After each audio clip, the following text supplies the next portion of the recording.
안녕하세요. 결혼한 지 14년 만에 이혼을 결심한 50대 여성이에요. 결혼 생활 횟수에 비해 제가 나이가 많죠. 어디서부터 어떻게 이야기해야 하나 싶은데, 원래 결혼 생각이 없었는데 뒤늦게 남편이란 사람을 만나 팔자에도 없는 결혼을 했거든요. 그리고 이후로 사실 돌이켜보면 그동안에도 별의별 일이 있었지만 아이를 핑계로 먹고 사는 걸 핑계로 어영부영 넘어갔던 게 사실이에요. 뒤늦게 한 결혼이었던 만큼 남들 눈에 잘 사는 걸로 보였으면 싶어서 어떻게든 이혼만큼은 피하고 싶기도 했고요. 그런데 얼마 전 그 일을 겪고 나니 제 인생이 안타깝고 더는 이렇게 못 살겠다 싶네요. 남편하고는 먼 친척의 소개로 만났습니다. 남편은 당시 공장 생산직으로 근무하고 있었고 저는 중소기업에 다니는 회사원이었어요. 남편이나 저나 솔직히 별 볼 일은 없었지만 저는 남편의 근면성실하고 책임감 있는 성격이 마음에 들었고 남편은 남편대로 수더분하면서도 알뜰살뜰한 제가 좋았다대요. 어느 다른 연인들과 마찬가지로 작은 다툼이 있기도 했고 서로 헤어지니 많이 한 적도 있지만 그래도 결국 연애 2년 만에 남편이 먼저 결혼하자 했고 저도 남편 정도면 결혼 상대로 나쁘지 않다는 생각에 그러자 했습니다. 결혼 당시 양가에서 특별히 받은 건 없어요. 아버님은 일찍이 돌아가셨고 이후로 어머님과 남편 그리고 시동생과 신우까지 그렇게 네 식구가 의지하며 살았다고 들었거든요. 그리고 저희 집 사정도 별반 다르지 않았습니다. 비록 부모님은 두 분 다 건강하셨지만 제가 시집 간다고 한몫 챙겨주실 만큼의 재산은 갖고 계시지 않았으니까요. 그나마 다행히 두 분 앞으로 집 한 채 있고 자식들한테 손 벌리지 않을 정도는 되셨으니 그것만으로도 감사한 마음이었죠. 아무튼 시댁에서 아무것도 해주지 않는 마당에 저라고 딱히 친정에 손을 벌리고 싶은 생각은 없었어요. 남편도 그건 자기 체면이 안 선다며 내키지 않아 했고요. 그래서 저희들이 모아둔 돈에 대출 좀 받아서 그렇게 빠듯하게 결혼 생활을 시작했네요. 그런데 결혼한 지 1년 만에 아주 난처한 상황이 되었습니다. 알고 보니 시동생이 빚을 얻어서 그 돈을 죄다 어떤 여자한테 가져다 바쳤다는 거예요. 더 어이가 없는 건 정작 그 여자를 만나본 적도 없었다는데 뭐에 홀려서는 그런 짓을 한 건지. 경찰에 신고도 했고 수소문도 해봤지만 결국 돈은 1원 한 푼 되찾지 못하게 생겼더라고요. 아무튼 상황이 그렇다 보니 결국 어머님께서 집을 팔아 그 빚을 갚아주시겠다 하대요. 아직 앞길이 구만리 같은 아들이 돈 몇 푼에 쓰러지는 꼴을 어떻게 보냐면서. 그런데 솔직히 어머님 집이라고 해봤자 20평 남짓의 오래된 빌라였거든요. 그러니 돈이 얼마 되지도 않았죠. 게다가 문제는 집 팔아서 시동생 빚 갚아준다 하니까 남편의 여동생 그러니까 신우가 난리를 치대요. 왜 둘째 오빠만 챙겨주냐. 자기도 자기 몫을 달라면서요. 이때 솔직히 아무리 남편 동생들이라지만 참 보기 안 좋더라고요. 어떻게 하나같이 철이 없어도 저렇게 없을 수가 있나 싶은 게. 어쨌든 결국 어머님 집값이 절반이 시동생과 신우 몫으로 사라졌습니다. 하지만 이때까지도 저는 그렇게 기분이 상한다거나 그런 건 없었어요. 어머님 재산이니 어머님이 누구에게 주시든 어떻게 쓰시든 제가 상관할 바가 아니라고 생각했으니까요. 다만 한 가지, 마음에 걸리는 일이 있었는데 저렇게 다 퍼주시고 나면 어머님은 어디서 어떻게 생활을 하시려고 하나 하는 거였죠. 실제로 집을 팔고 나서 갈 곳이 마땅찮아 이모님네 며칠 계시다 저희 집에 와 계셨거든요. 그런데 남편 말로는 발품 팔고 하면 왜 집을 못 구하겠냐며 걱정 말라고 큰 소리를 치대요. 하지만 결국 제 걱정이 현실이 되고 말았죠. 어머님이 저희 집에 와 계신 지 어느덧 한 달쯤 되던 때 남편이 저더러 할 말이 있다고 하더니 일단은 미안하게 됐다면서 자기가 아무리 알아봐도 어머님이 혼자 지내실 만한 곳을 찾기가 어렵답니다. 솔직히 아무리 서울이 아니라고 해도 4천만 원 남짓으로 집을 구한다는 게 쉽지 않을 거란 걸 전 진작에 알고 있었거든요. 그래서 남편의 말에 크게 놀라진 않았어요. 오히려 그럼 그렇지 싶었달까요. 하지만 문제는 뒤에 이어지는 남편의 말이었습니다. 남편이 어머님도 이제 우리 집에서 생활하시는데 익숙해지신 듯하니 당분간 이렇게 살면 어떻겠냐 했거든요. 솔직히 남편이 이렇게 물어오면 어쩌나 생각을 못했던 건 아니에요. 하지만 그런 생각이 들 때마다 애써 현실 부정을 하곤 했었는데 진짜 남편 입에서 그 얘기가 딱 나와버리니까 한마디로 눈앞이 깜깜하대요. 하지만 결국 어쩔 도리가 없었습니다. 돈이 없다는데 무조건 싫다 안 된다 하며 어머님더러 나가시라 할 수도 없고 그래서 일단은 저희가 애가 없었으니 나중에 아이방으로 쓰려고 했던 방을 어머님께 내어드렸어요. 그리고 남편에게는 나름대로 노력하겠지만 그래도 나도 직장 생활을 하니까 어머님이 살림은 좀 도와주셨으면 좋겠다고 솔직히 얘기했습니다. 그랬더니 남편이 자기 어머니가 그래도 그렇게 꽉 막힌 분은 아니라며 걱정하지 말라고 하더라고요. 그리고 실제로 처음 한두 달은 제가 출근하고 나면 어머님이 집안일을 좀 해주시더라고요. 다만 어머님이 연세도 있으시고 저랑 생활 방식도 다르다 보니 어쩔 수 없이 부딪히는 부분이 생기기 시작했어요. 특히 청소 같은 경우 저는 하루에 한 번은 꼭 진공청소기를 하는 편이었던 반에 어머님은 눈에 띄는 큰 것들만 치우셨는데 그나마도 쓰레기통에 버리시거나 하는 게 아니라 그냥 당신 눈에만 안 띄게 소파 밑에 밀어 넣으신다던가 대충 한쪽으로 밀어두시기 일쑤셨죠. 심지어 한 번은 당신이 드신 과자 껍데기를 쬐다 당신 이불 밑에 넣어두신 적도 있었으니까요. 그래서 제가 이러시면 집에 벌레 생기고 안 좋다 한마디 하니까 두면 알아서 버릴 걸 기어이 한마디라도 하고 싶어서 그런다며 마치 제가 시비를 건다는 식으로 말씀하시더니 치사하고 더럽다고 그럴 거면 네가 다 알아서 해라 하시는데 정말 뭐라달리 할 말이 없더라니까요. 그런데 또 빨래를 하실 때는 어찌나 깔끔을 떠시던지 걸핏하면 세탁물에 락스를 넣으시더라고요. 전 처음에 왜 제 옷들이 얼룩덜룩해지는지 이해를 못했는데 알고 보니 온갖 빨래를 죄다 같이 빠시면서 거기다 락스를 들이부으셨던 거죠.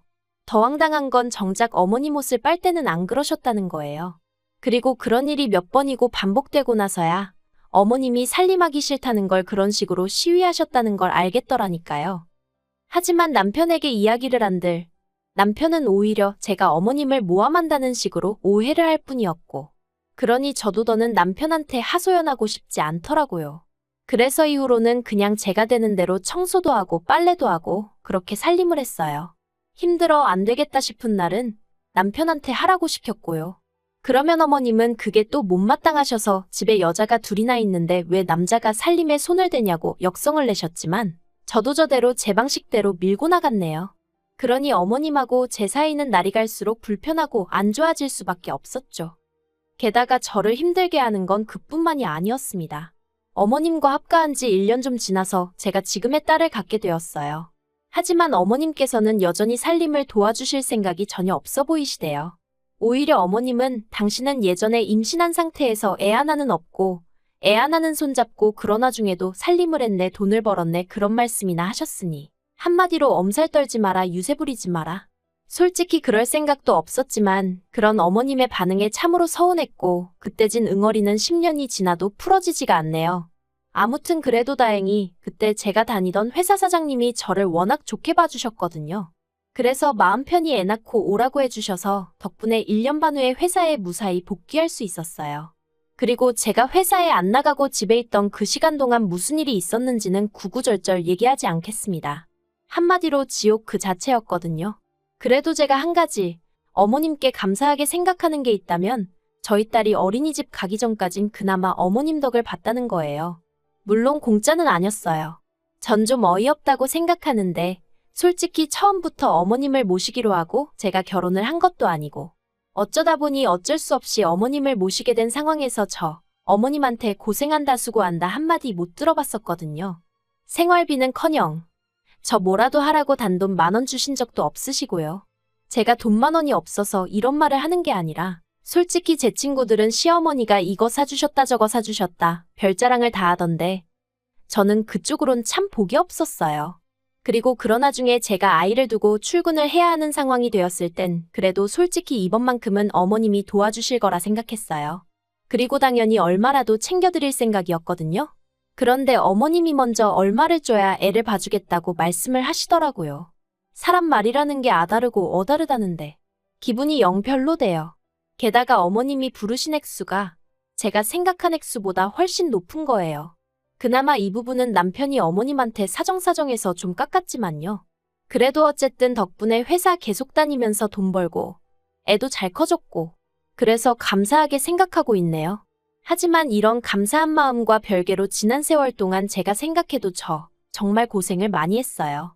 어머님의 꼬장꼬장한 성격에 저라고 매번 내내내하고 절절매가며 산 건 아니지만 그래도 생전 남편이 제 편을 들어주지 않으니 어디 의지할 데가 없었죠. 게다가 시동생이랑 신우는 걸핏하면 어머님 뵈러 온답시고 저희 집을 드나들었는데 그러면 어쨌든 손님이라고 밥은 먹여 보내야 할 거 아니냐며 그렇게 어머님이 저한테 이거저거 하라고 시키시는 거예요. 그리고 진짜 짜증나는 건 밥솥에 멀쩡하게 밥이 있는데도 가탄밥을 대접하는 거라며 밥까지 새로 하게 하셨는데 나중에는 진짜 밥이고 뭐고 다 집어 던져버리고 싶더라니까요. 게다가 시동생들은 그렇게 거진 10년 가까이 우리 집에서 툭하면 밥 처먹고 가놓고 생활비는 돈 10만 원도 내놓지를 않대요. 제가 만약 시동생이건 신우건 그쪽 입장이었으면 내 엄마 모시고 사는 형수가 올케가 고맙고 안쓰러워서라도 그렇게 입 싹 닦진 못했을 것 같은데 말이죠. 그러다 제가 올 초 크게 아팠어요. 병원에서는 뭐 면역력이 떨어져서 그런 것 같다는데 제가 느끼기에 이건 다 스트레스 때문이다 싶대요. 그리고 저도 이제 나이가 들어서 그랬는지 그때만큼은 손가락 하나 까딱도 하기 싫더라고요. 하지만 금요일 저녁 퇴근하고 온 저를 보자마자 어머님이 냉장고에 찍어 먹을 게 하나 없다며 저더러 찌개를 끓여라 어찌라 하시는데 진짜 그냥 너무 힘들어서 눈물이 나더라고요. 그래서 어머님께 제가 식사 시켜드릴 테니 애하고 그거 드시라 하곤 설렁탕 시켜드리고 전방에 들어가서 잤어요. 정말 기절하듯 잠에 들었죠. 그런데 약 때문인지 원래 제가 주말에도 아침 6시 반에는 눈을 뜨거든요. 그리고 그때부터 가족들 아침 식사도 준비하고 그래요. 그런데 그날따라 제가 9시에 눈을 떴습니다. 아니, 사람이 살다 보면 늦잠 좀 잘 수 있는 거 아니겠어요? 게다가 제가 아팠잖아요. 그러면 어머님 입장에선 한 번도 그런 적 없던 며느리가 잠에서 깨질 못하고 있으니 걱정을 해주시는 게 정상 아닌가 싶은데 제가 서둘러 방에서 나갔더니 거실에서 어머님이 정말 저를 무섭게 노려보고 계셨어요. 아마 제가 언제쯤 일어나나 안방문만 째려보고 계셨던 모양이래요. 아무튼 제가 어머님께 식사는 하셨냐니까 대답은 안 하시고 그 옆에 앉아있던 제 딸한테 사람이 이래서 배워야 되는 거랍니다. 배운 게 없으니 어른 공경할 줄도 모르고 지 도리도 못한다면서요. 그러면서 너는 그렇게 살지 마라 하시는데 그게 할머니가 손녀한테 할 소린가요? 다행히 딸은 어머님이 왜 그런 소리를 하시는지 이해가 안 된다는 눈치였지만 저는 정말 속에서 열불이 났어요. 그래서 그나마 차려드리려던 아침도 때려치고 다시 방에 들어갔네요. 그랬더니 안방문에다 대고 어머님이 늙으면 죽어야지 하시는데 그 소리 하루 이틀 듣는 것도 아니었기에 별 생각도 안 들대요. 그런데 그날 늦은 오후 남편이 집에 오니 어머님이 무슨 어린애 마냥 저희 남편을 붙들고 또 하소연을 하시더군요. 제가 당신을 일부러 굶겼다면서 제가 바로 옆에 있는데 미친 X, 개 X 해가시면서 말이죠. 원래도 생각 없이 말을 막 하시는 분인 건 알고 있었지만 그래도 이 정도인 줄은 몰랐기에 황당 그 자체였어요. 그리고 저를 더 열받게 한 건 어머님 얘기를 듣고 있는 남편의 태도였습니다. 남편이 어머니 많이 섭섭하셨구나, 속상하셨구나 하며 맞장구만 치고 있지. 한 번을 저한테 욕하지 말란 소리를 안 하더라니까요. 그래서 결국 보다 못한 제가 어머님한테 아무리 화가 나셔도 저한테 그런 쌍욕은 하지 마시라고 했어요. 그랬더니 남편이 제 손목을 휙 잡아 끌어 안방으로 데리고 가선 한다는 소리가 노인네가 무슨 소린들 못하겠냐는 겁니다. 나라님한테도 저렇게 욕하시고 돌아가신 아버님한테도 저렇게 하시는 분이라면서 저더러 그러려니 하라나요? 어이가 없어서 나라님한테 건 돌아가신 아버님한테 건 그건 내 알 바 아니고 어쨌든 나는 이대로는 못 넘어간다고 했습니다. 내가 이날이 때까지 어머님한테 뭐 인정받자고 그 비위 맞추고 산 건 아니지만 처음 아침밥 한 번 안 차려드렸다고 그런 쌍욕을 먹어야 한다곤 생각 안 한다고 이거 사과 못 받으면 더는 같이 못 산다 했죠. 그러자 남편이 저더러 미쳤냐입니다. 어디 대들 상대가 없어서 어머님을 상대로 그러냐면서 세상 천지에 시어머니한테 사과받겠다고 드는 며느리는 저밖에 없을 거라나요? 그리고는 저더러 한다는 말이 솔직히 제가 어머님한테 뭘 얼마나 해드렸다고 유세냐대요. 어차피 어머님이 안 계셨어도 우리 가족 삼시세끼는 먹고 살았어야 하는데 거기다 숟가락 젓가락 하나 더 올린 거 아니냐고. 그래놓곤 이제 와서 얼마나 어머님을 위해드린 척 하지 말라는데 정말 기가 막히더라고요. 그래서 남편더러 네가 그렇게 생각하는지 몰랐다. 소름 끼친다 하곤 이혼하자 했어요. 그러니까 남편이 저더러 헛소리 좀 하지 말랍니다. 그냥 저 하나만 참고 넘어가면 될 걸 괜히 일 키우지 말라나요?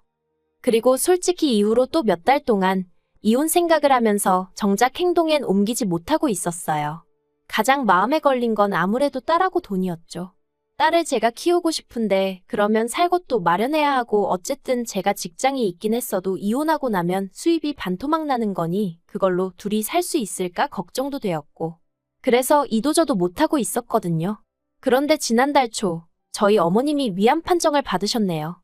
3기로 넘어가기 직전이라고요. 그리고 그제서야 어머님 병수발을 누가 들거냐로 얘기가 나오기 시작했어요. 물론 시동생하고 신우는 누가 먼저랄 것 없이 자기들은 못한다고 나왔지만요. 그런데 웃긴 건 저희 남편은 당연히 제가 해드려야 된다는 식인 거예요. 제가 평소에 제대로 못 챙겨드려서 이렇게 된 거 아니냐는 식으로 몰아가더니 책임을 져야 할 거 아니냐고요. 어이가 없어서 난 당신하고 이혼할 건데 내가 왜 어머님 병수발을 들겠냐고 안 한다 했죠. 그러자 남편이 그때부터 하루는 저를 달랬다가 하루는 윽박을 질렀다가 아주 난리도 아니대요. 그렇지만 저 솔직히 저희 어머님 위암 걸린 거 인간 대 인간으로 안타깝긴 한데 며느리로선 하나도 불쌍하지 않아요. 고소하다, 잘됐다 그런 건 아니지만 적어도 제가 어떻게 해드리고 싶다, 도와드리고 싶다 그런 마음은 안 생기네요. 그리고 저는 결국 딸을 데리고 친정으로 왔습니다. 뿐만 아니라 저도 제 나름대로 따로 찬 주머니가 있었기에 이혼을 위해 변호사도 샀어요. 이제 미뤄왔던 숙제를 해야 할 시간이란 마음으로 하나씩 준비해서 해결해 나가려고요. 어머님 병간 오고 나발이고 그건 남편 사정이고 저는 이제라도 제 인생을 되찾아야겠습니다. 딸은 어디까지 알고 이해하는 건진 몰라도 저더러 자긴 제 편이라대요. 솔직히 딸한테는 그냥 미안한 마음뿐이에요. 아무튼 이제라도 네 엄마, 네가 한번 챙겨가며 살아봐. 장담컨대 얼마나 다루기 힘든 양반인지 너도 금방 깨닫게 될 거고 나한테 진짜 고맙고 미안해서 피눈물을 흘리게 될 거라고 얘기해주고 싶네요.